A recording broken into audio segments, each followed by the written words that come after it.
வரலாற்று காலம் தொட்டு இன்று வரை தமிழர்களின் வாழ்வோடு பின்னி பிணைந்தது பனை தொழில்.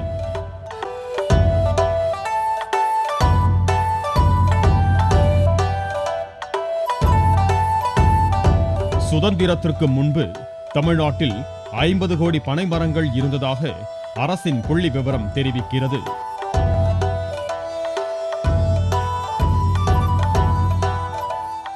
ஆனால் இன்று 5 கோடி பனை மரங்கள் எஞ்சியிருக்கும் நிலையில் 2 கோடி பனை மரங்கள் அழிவின் விளிம்பில் உள்ளன.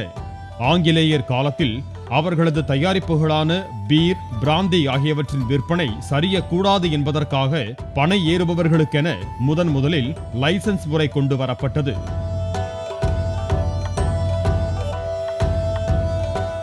தற்போது வரை நடைமுறையில் உள்ள இதுவே பனை தொழிலின் அழிவுக்கு வித்திட்டது.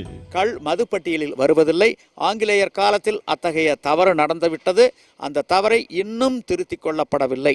ஆக காந்தி, ஜே.சி. குமரப்பா போன்றவர்களெல்லாம் இந்த கல்லை ஆதரித்திருக்கின்றார்கள். தந்தை பெரியார் அவர்கள் கல்லுக்கு தடயம் கூடாது, கடையம் கூடாது, கல்லை இறக்கி மரத்தடியிலேயே விற்றுவிட வேண்டும், கல்லுக்கு கடை ஏலம் என்று இருந்தால்தான் கலப்படம் போன்ற தவறுகள் நடப்பதற்கு வாய்ப்புண்டு என 1963 சொல்லி இருக்கின்றார். அதே பெரியார் கரும்பு பயிர்கள் மூலம் வெள்ளை சர்க்கரை தயாரிப்பை ஊக்கப்படுத்தியதும் பனை மரங்களின் அழிவுக்கு காரணமாக அமைந்தது. இனிப்பு தேவையை பூர்த்தி செய்ய பனை வெல்லத்திற்கு மாற்றாக தண்ணீர் தாவரமான கரும்பு மிகப்பெரிய பணப்பயிராக உருவெடுத்ததால் பிரேசிலுக்கு அடுத்து உலகில் அதிகம் கரும்பு பயிரிடும் நாடாக மாறியது இந்தியா.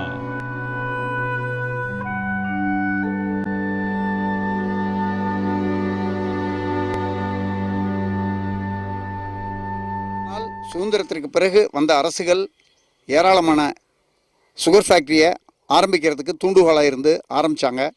இப்போ அந்த அளவுக்கு கரும்பு விளைச்சல் இருந்தது, விவசாயிகளுக்கு லாபகரமாக இருந்தது. ஆனால் இப்போ காலப்போக்கில் மழை பொழிவு குறைந்து விட்டது, பக்கத்து மாநிலங்களிலிருந்து தண்ணீர் விடுவதில்லை. அதனால் தண்ணீர் பற்றாக்குறை நேரத்திலே கரும்பு ஒரு நீர்த்தாவரமாக இருக்கின்ற காரணத்தினாலே அதற்கு அதிகமான தண்ணீர் தேவைப்படுகின்றது. ஆகவே அதை பயிர் சாகுபடி செய்வது ரொம்ப சிரமமாக இருக்கின்றது. ஆகவே மாற்று பயிருக்கு செல்ல வேண்டிய சூழ்நிலையில் நாம் விவசாயிகள் தள்ளப்பட்டிருக்கின்றார்கள். கோடையில் தென்னையை விட பனை தொழில் லாபம் தரக்கூடியதாக உள்ளதை கண்கூடாக காண முடிகிறது.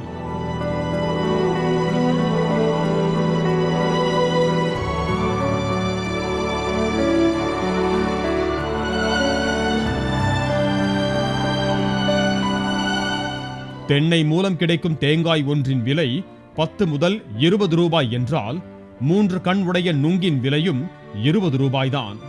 ஆனால் பனைக்கு எந்தவித பராமரிப்பு செலவும் இல்லை. மேலும் கரும்பு விவசாயத்தை எடுத்துக்கொண்டால் அரசு மற்றும் தனியார் சர்க்கரை ஆலைகள் விவசாயிகளுக்கு 1250 கோடி ரூபாய் நிலுவைத் தொகை வைத்துள்ளன. இதன் மூலம் விவசாயிகள் கடனாளியாகியதும் தண்ணீர் வீணாகியதும் தான் மிச்சம்.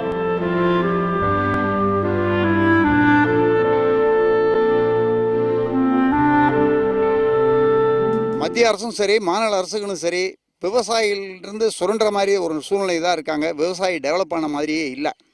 அவங்களுக்கு வேறு போக்கிடம், ஏதாவது ஒரு தண்ணி பற்றாக்குறை இருக்கும்போது வேறு என்ன பயிர் பண்ணலாம், அதுக்கு தகுந்த மாதிரி ஏதாவது மாற்று பயிருக்கு போகணும். இப்போ நெல், கரும்பு, மஞ்சள்ங்கிற நீர்த்தாவரத்திலிருந்து நம்ம புஞ்சை தாவரத்துக்கு மாறிக்கணும். அதுக்கு என்ன செய்யணுமோ கவர்மெண்ட் அதையெல்லாம் செஞ்சு கொடுக்கணும். கரும்பில் இருந்து தயாரிக்கப்படும் வெள்ளை சர்க்கரை மெல்ல கொல்லும் விஷம் என்பதும், பனையில் இருந்து தயாரிக்கப்படும் கருப்பட்டி ஆரோக்கியமானது என்பதும் ஆய்வு முடிவுகளில் தெரிய வந்துள்ளது.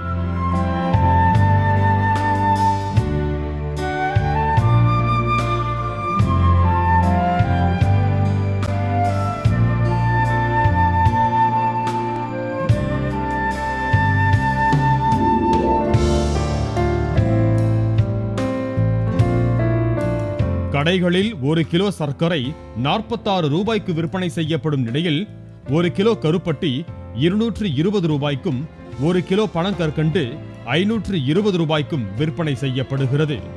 அந்த வகையில் காலம் தற்போது பனை மரத்தை பணப்பயிராக மாற்றியுள்ளது. தற்போது 1 கிலோ சீனி சர்க்கரையினுடைய விலை 40 ரூபாய். அதே நேரத்தில் 1 கிலோ பனங்கருப்பட்டியின் விலை 250 ரூபாய்.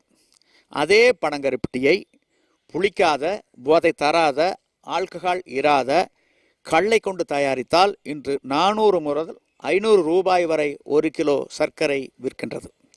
உலக சந்தையில் பெரும் வரவேற்பு இருக்கின்றது. பனை மற்றும் தென்னையில் இருந்து ஐஸ் பெட்டிகள் மூலம் இறக்கப்படும் நீரா என்ற தூய கல்லின் மூலம் தயாரிக்கப்படும் நீரா சர்க்கரைக்கு சர்வதேச அளவில் அதிக தேவை உள்ளது.